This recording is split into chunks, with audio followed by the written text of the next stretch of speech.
Noble, un pays noble. Bateau la forme, ok, kota me forme. Kota me forme. Tous à la conforme. Conforme. Bonjour à tous et bienvenue à cette nouvelle édition de votre magazine La Transparence qui aujourd'hui reçoit Maître Daniel Zendabila. Maître Daniel Zendabila, bonjour. Bonjour Madame Judith. Vous êtes coordonnateur de la Fondation congolaise pour la promotion des droits humains et la paix, FOCEDEP en sigle. Avec vous, nous allons parler des 23 ans des massacres des Kasika. Vous êtes sans ignorer que le 24 août 1998, 856 personnes ont été tuées à Kasika dans le territoire des Mwenga. Vous suivez la radio Sven sur 89.3 MHz et merci de nous suivre également sur www.svenmediab.info pour ceux qui nous suivent en dehors de la ville de Bukavu. Mais avant de commencer, je vais lire ces passages, ces travaux de mémoire du docteur Denis Mukwege le jour qu'il a obtenu le prix Nobel de la paix à Oslo en Norvège. C'est juste pour un devoir de mémoire en vue de nous permettre d'introduire cette émission avec Maître Daniel Zendabila.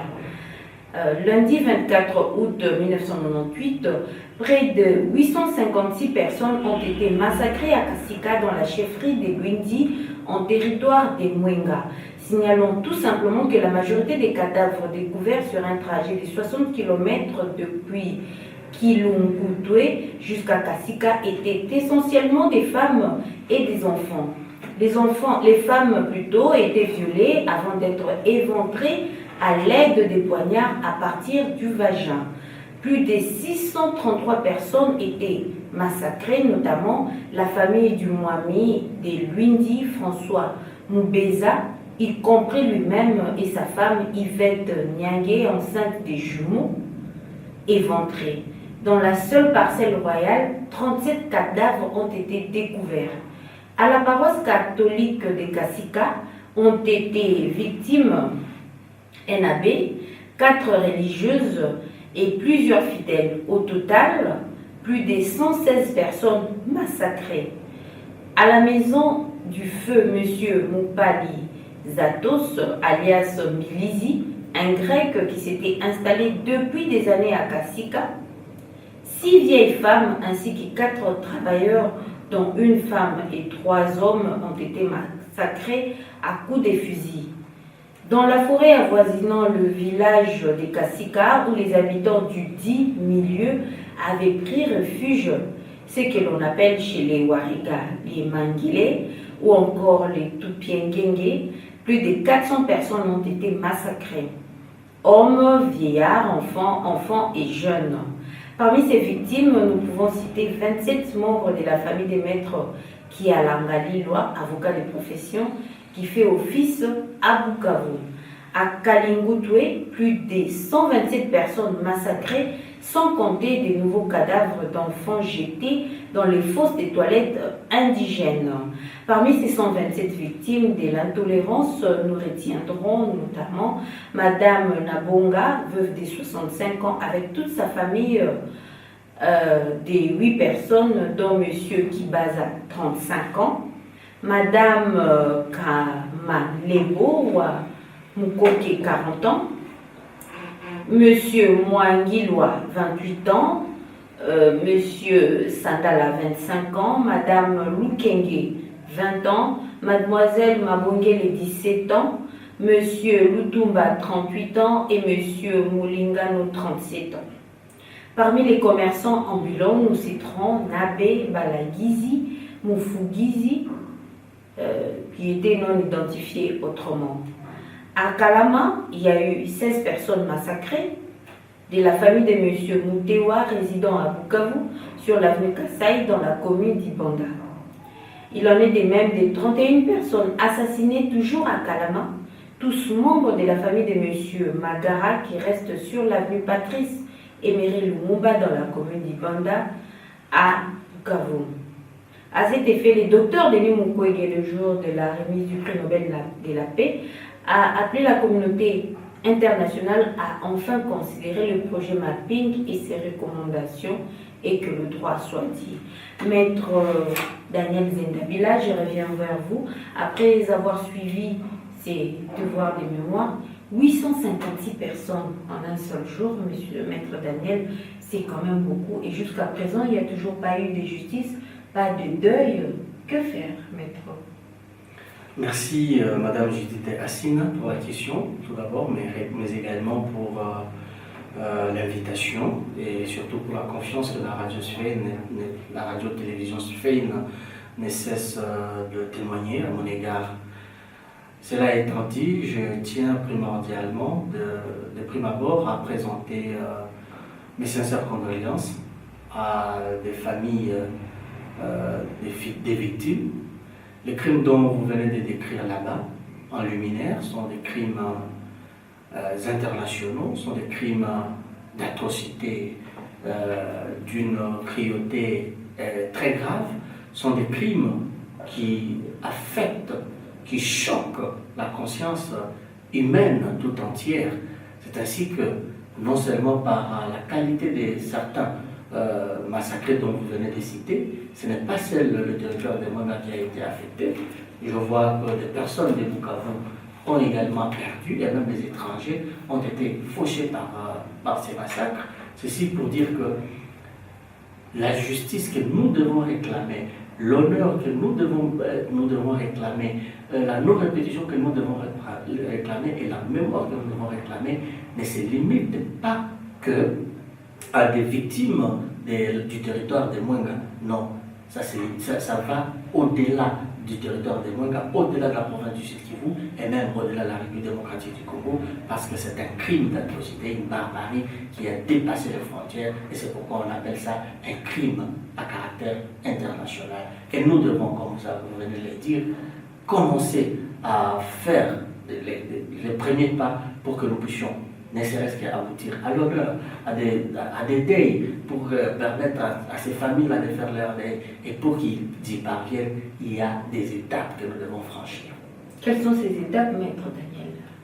Déjà, je tiens à remercier votre chaîne de radio et de télévision, parce que les victimes ont d'abord besoin de la première chose dont ils ont besoin, c'est que nous puissions leur prêter notre voix.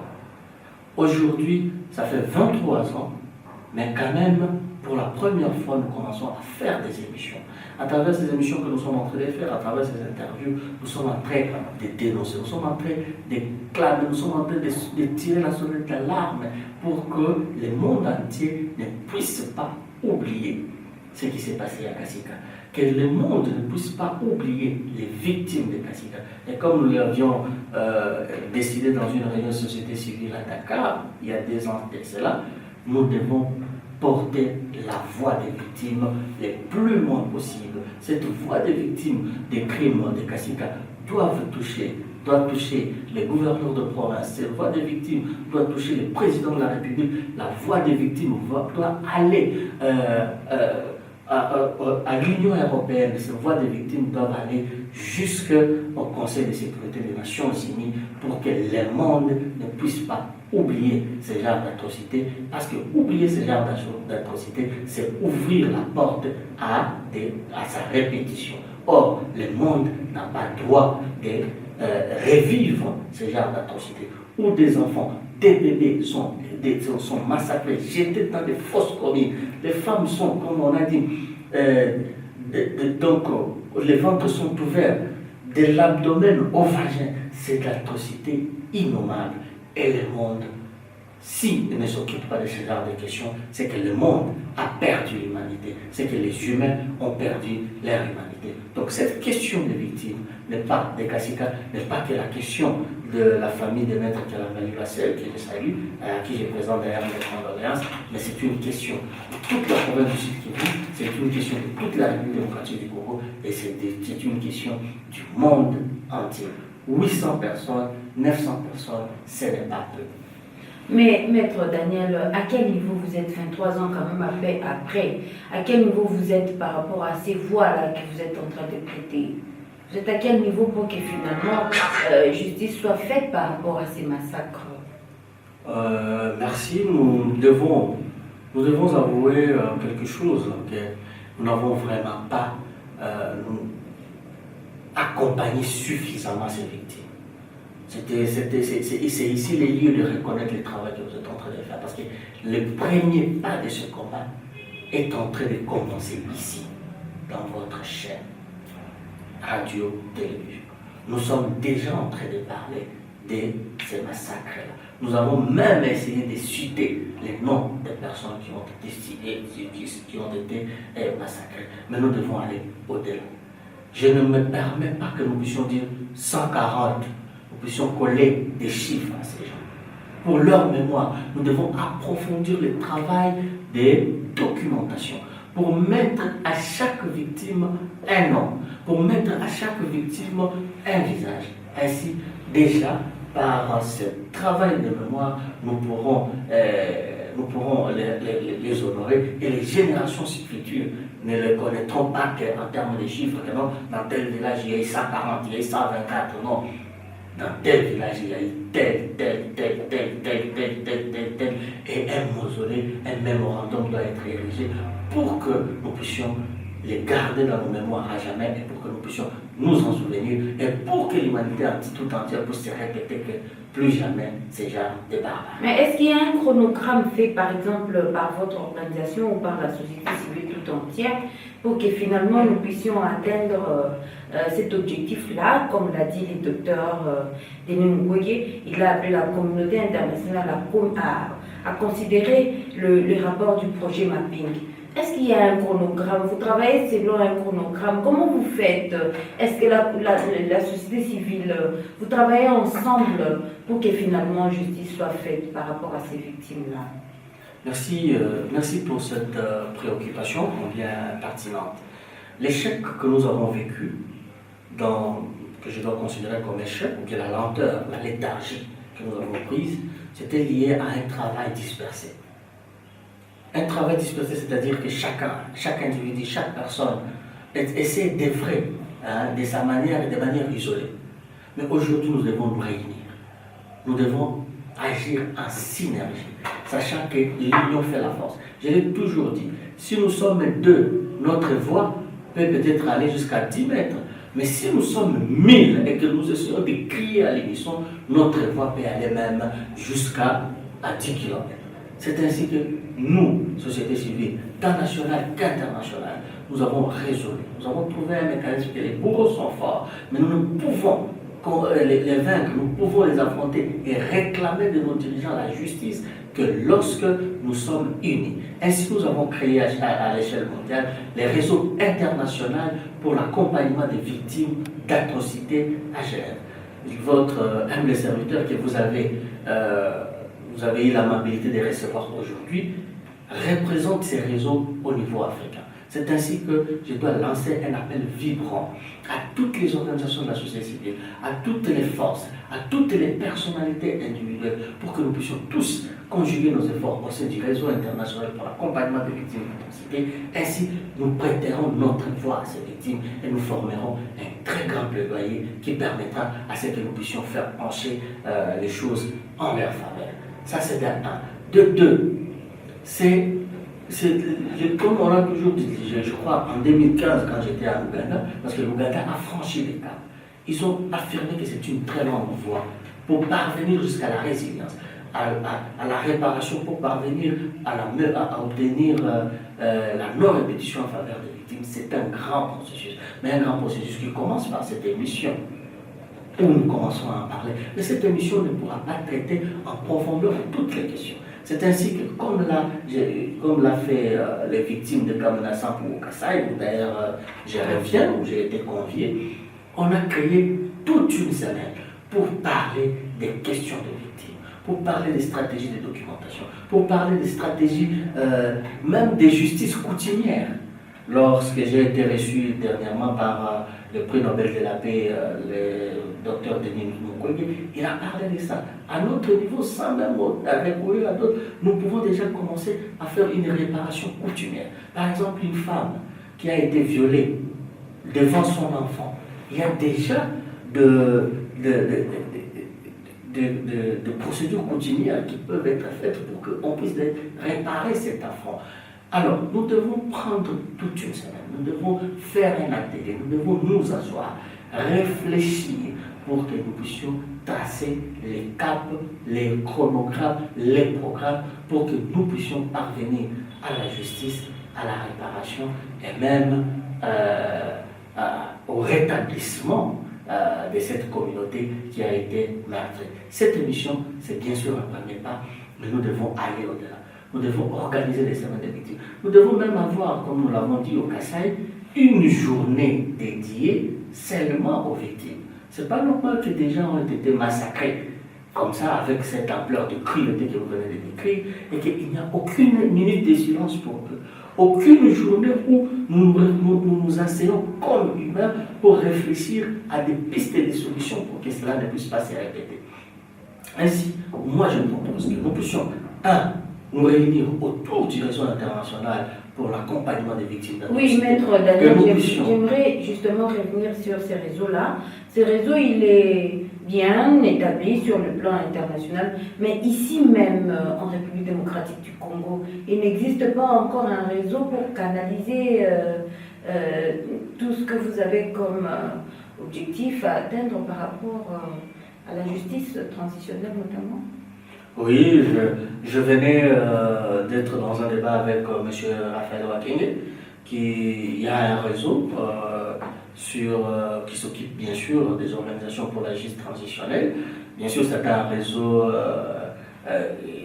à l'échelle nationale. Les réseaux internationaux dont je suis en train de parler ici, c'est un réseau qui se trouve à l'échelle mondiale. La première émission d'ailleurs que nous avions traité avec vous, nous avons parlé des sujets des victimes. Ça a été relayé directement à l'échelle internationale. C'est ainsi que nous ne pouvons être forts, quels que soient les réseaux, mais nous devons être les plus unis possible pour être forts et essayer de faire pencher la balance en faveur de la justice, comme vous êtes en train de dire, en faveur de la réparation, comme vous êtes en train de dire.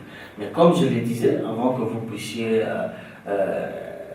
je ne veux pas dire m'interrompre, nous devons avoir des cadres de réflexion pour planter les décors et lancer des programmes effectifs, chiffrés, chronogrammés, avec un chronogramme bien précis, pour que nous puissions évaluer les avancées.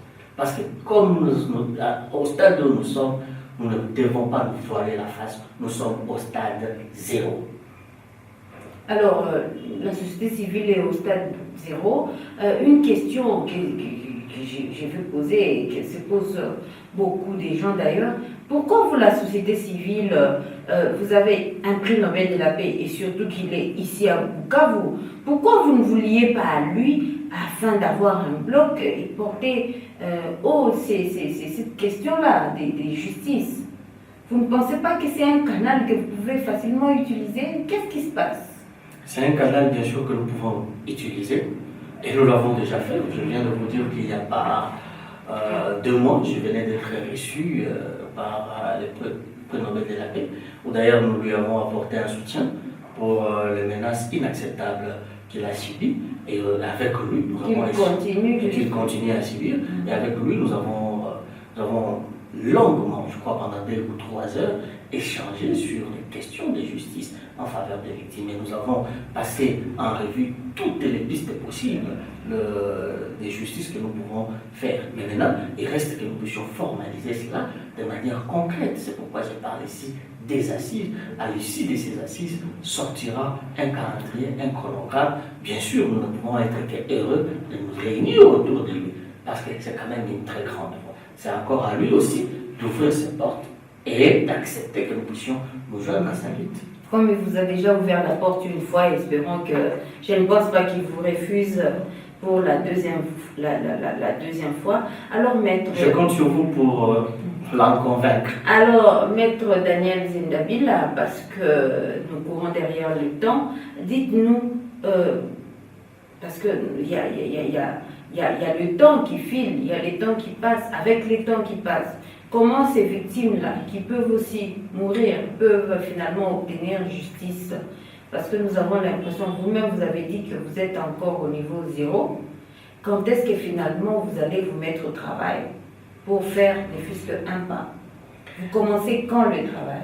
Nous sommes en train de faire ce travail avec vous. D'ailleurs, félicitations pour ça, madame. Nous sommes en train de faire ce travail déjà depuis ce matin. J'étais à la radio avec monsieur Espoir et je continue. C'est ça le travail. Comme je l'ai dit, la meilleure chose que nous pouvons prêter à ces victimes, parce qu'ils n'ont plus de voix, ils sont décédés. Ou même ceux qui sont survivants, ils sont choqués. Nous devons leur prêter la voix. Et c'est ce que nous sommes en train de faire aujourd'hui. Maintenant, nous devons définir une stratégie cohérente. Et cette stratégie cohérente, nous ne devons pas la définir de manière dispersée. C'est ainsi que j'en appelle à l'unité. J'en appelle à l'union. Nous avons un leader qui a déjà fait des preuves, qui lui a valu beaucoup de sacs, beaucoup d'honneur, beaucoup de titres à l'échelle mondiale. Déjà, lui a une grande voix qu'il prête déjà aux victimes. Et si nous essayons de l'entourer, nous allons encore porter une très, très, très grande voix. J'étais en train de dire, si déjà nous pouvons obtenir une journée pour seulement réfléchir sur les questions des victimes des crimes les plus graves, ce serait une bonne chose. Aujourd'hui, la journée est dédiée. Ça peut être férié, je préférerais que ce soit une journée fériée pour que nous puissions réfléchir. Mais si ce n'est pas férié, mais une journée dédiée aux victimes des crimes les plus graves de la République démocratique du Congo, ça nous donnera de l'espace. Et là, nous allons avoir le temps de réfléchir, de mettre en place des programmes et de voir, d'évaluer ce que nous avons déjà fait. Est-ce que nous sommes en train d'avancer ou nous sommes en train de régresser? Mais méfiez-vous, il y a également des choses qui se font en faveur des victimes, mais qui se font en silence. Je parlais là de notre pays est bénéficiaire du fonds au profit des victimes de la coopération internationale. Comment est géré ce fonds? Ces organisations qui les gèrent, comment ils le font? Est-ce que ça impacte positivement la société? Est-ce que les victimes en bénéficient? Nous en parlerons dans une émission spéciale, ces fonds-là, maître, parce que nous arrivons vers la fin de notre émission. Dites-nous, pour, par exemple, obtenir cette journée-là, il faut travailler en connivence avec les autorités. Est-ce que vous travaillez, comment ça se passe la collaboration au sujet de l'obtention de la justice avec les autorités nationales? Je vous disais que j'étais au Kasaï il n'y a pas longtemps. Nous avons eu des recommandations importantes parce que nous avons fait une première semaine des victimes là-bas. Et là, nous avons recommandé, entre autres, une journée. Moi, personnellement, j'ai recommandé que nous puissions obtenir une journée. Bien sûr, ça doit passer par la législation. C'est l'Assemblée nationale et les Sénats qui doivent travailler pour nous trouver une journée dédiée aux victimes des crimes les plus graves, ici à la République démocratique du Congo. Au-delà de ça, nous avons recommandé, les chefs de l'État ont un pléthore de conseillers, mais nous avons recommandé que les chefs de l'État puissent avoir un conseiller spécial, chargé des questions des victimes, qui sera un interlocuteur, au-delà du ministre des Droits humains, de la Justice bien sûr, qui sera un interlocuteur direct avec qui nous allons cheminer pour construire ce processus de la justice. Depuis que vous avez fait ces recommandations, vous n'avez pas obtenu les réponses. À quel niveau? C'est depuis l'année passée que vous avez... Depuis l'année passée, nous sommes en train d'obtenir des réponses. D'abord, le ministre des Droits humains est descendu au Kasaï, où il a fait ses mea culpa au nom du gouvernement congolais, ce n'est pas rien, où il y a eu des enterrements dignes en faveur des victimes, des Kamina Sampou, ce n'est pas rien, et aujourd'hui également, le ministre est en train de se battre pour que nous puissions avoir les fonds de réparation en faveur, les fonds au profit des victimes des crimes de la République démocratique du Congo. C'est un effort qui est là, ce sont des signes qui sont là, c'est à nous de les capitaliser, c'est à nous de continuer avec les plaidoyers pour y parvenir. Et encore, comme je l'ai dit, ce n'est que dans l'unité d'effort que nous pouvons réellement y arriver.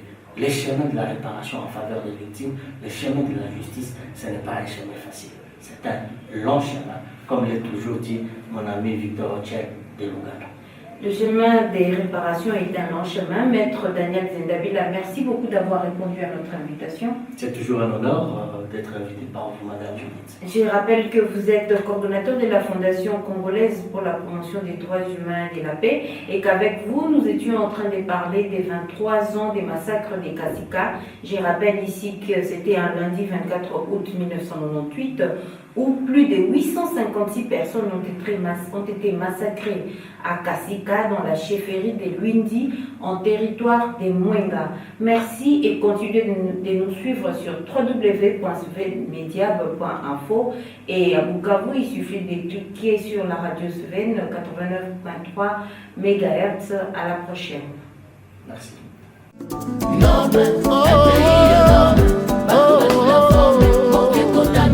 Lokota nde me forme